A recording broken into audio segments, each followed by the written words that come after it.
জয় জগন্নাথ। দীঘা ভ্রমণের আজকে খুব স্পেশাল একটা দিন। এটা সেকেন্ড ডে আমাদের। তো কেন স্পেশাল সেটা পুরো ভিডিওটা তোমরা দেখো, বুঝতে পারবে। তাই আজকে সন্ধ্যাবেলার আউটফিট আমার এটা খুব স্পেশাল একটা এথনিক ওয়্যার। আজকে আমরা যাচ্ছি মহাপ্রভুকে দর্শন করতে। পুরীতে এর আগে আমি দর্শন করেছি, বাট দীঘাতে এটা আমার ফার্স্ট টাইম। সে কারণে এক্সাইটমেন্ট লেভেলটা কতটা তোমরা বুঝতেই পারছো।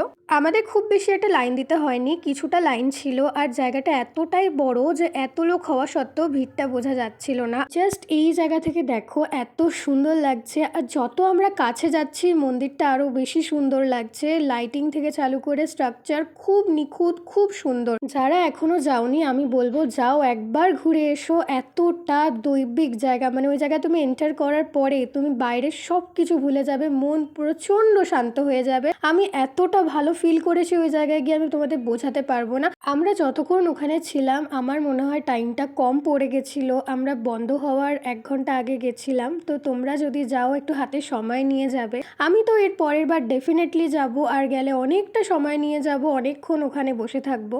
এইটুখানি আমি নিশ্চিত করে বলতে পারি ওখানে মহাপ্রভু বিরাজমান। উনি পুরীর পর এখানেও এসে বিরাজ করেছেন, কারণ তোমরা গেলে ওখানে যে ডিভাইন পাওয়ারটা সেটা একদম ফিল করবে। জয় জগন্নাথ। শুনলে ওর কথা এত পুচকু বাচ্চা, ও ঢোকার পর থেকে অনেকবার মহাপ্রভুর নাম করেছে। আর এক একবার তো আমরা ওকে বলেও দিইনি, নিজে থেকেই বলছিল। সে দেখে আমরা একটু অবাকই হচ্ছিলাম। এইবার দীঘা ঘোরার পর আমি তো ডেফিনেটলি বারবার যাব ওনার টানে, ওনার দর্শনে। মন্দিরের ভেতরে তো ভিডিও করা অ্যালাউ নেই, বাট ভিতরটা আরো সুন্দর। প্রভুর মূর্তিটা খুব সুন্দর। আমরা খুব ভালো সময়ে গেছিলাম, তখনই সন্ধ্যা আরতি হয়েছিল। আর এই যে খুব রেয়ার একটা জিনিস, ভগবানের আশীর্বাদ নিয়ে এসছি, ওনার তাপটা পেয়েছিলাম আগুনের। প্রথমবার দীঘা জগন্নাথ দর্শন, তারপর উপরি পাওনা ওনার আশীর্বাদ নিয়ে এসেছি, তখন অনেকটাই লাকি ফিল হচ্ছিল। দেন গেছিলাম ওল্ড দীঘার মার্কেটটা ঘুরতে। আর আমার না নিউ দীঘার তুলনায় ওল্ড দীঘার মার্কেটটা বেশি ভালো লাগে। এইবার না সেমন কিছু একটা কেনা হয়নি, খুব একটা শপিং আমরা কেউই করিনি। আর এই দোকানের টেডিগুলো আমার এত ভালো লেগেছে, মনে হচ্ছিল কিনে নিয়ে যাই, বাট এত বড় জিনিসটা বাড়িতে নিয়ে যাব কি করে, এই ভেবেই আমরা আর কিছুই কিনিনি।